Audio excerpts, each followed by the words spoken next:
Verse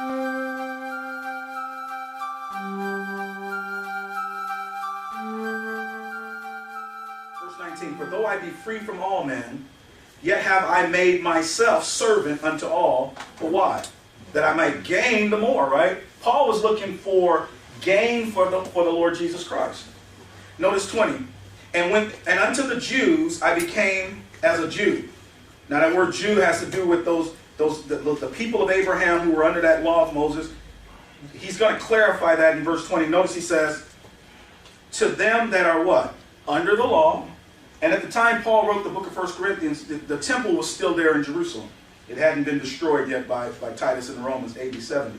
Well, here, the Jews were still under that law. To them that are under the law, as under the law. What does that mean?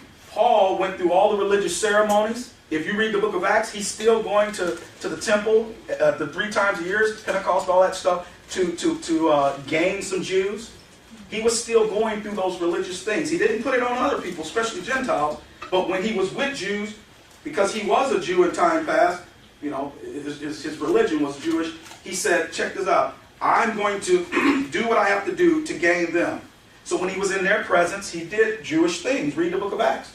People say, why did Paul circumcise in the book of Acts? Why did he water baptize? Because they were Jews there. Let me show you that. Go to Acts chapter 16. So don't let people, you know, when we talk about water baptism is not a requirement, they're going to say, wait, but the Apostle Paul baptized, right? They're going to throw that one out there. Go to Acts 16. He still had a real burden for them, didn't he? Oh, Paul never lost that passion for his people. Romans 9, 10, 11, he says, my heart's desire and prayer to God for Israel, they might be saved.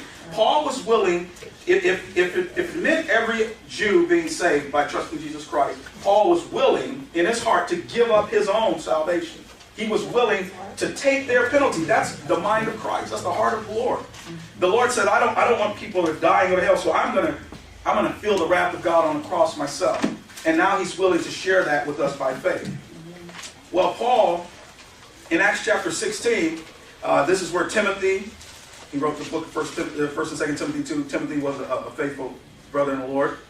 Paul's son in the faith. Notice it says in verse number 2 about Timothy, which was well reported of by the brethren that were Lystra and Iconium. So Timothy was a faithful brother in the Lord. Him with Paul, speaking of Timothy, have to go forth with him, and took and did what? He circumcised him because of the Jews which were in those quarters. For they knew all that his father was a Greek. And because Timothy had Jewish blood, and he didn't want to be a stumbling block to the Jews in the quarters there in the parts, the Greek father didn't have Timothy circumcised, but Paul had him circumcised, so it would be a stumbling block for those Jews. Go over to 1 Corinthians chapter number 1. Go to 1 Corinthians chapter number 1, if you will. So Paul would water baptize Jews. You see that in the book of Acts. He would circumcise Jews, or have Jews like Timothy. But that wasn't his focus. He's not doing those things with Gentiles. In the book of Galatians, when Titus went down to Jerusalem, the Jerusalem Council, Acts 15, Galatians 2, he made sure Titus was not circumcised. Titus was a Greek. He was a Gentile. Paul wanted to show that there's no difference today between a Jew and a Greek.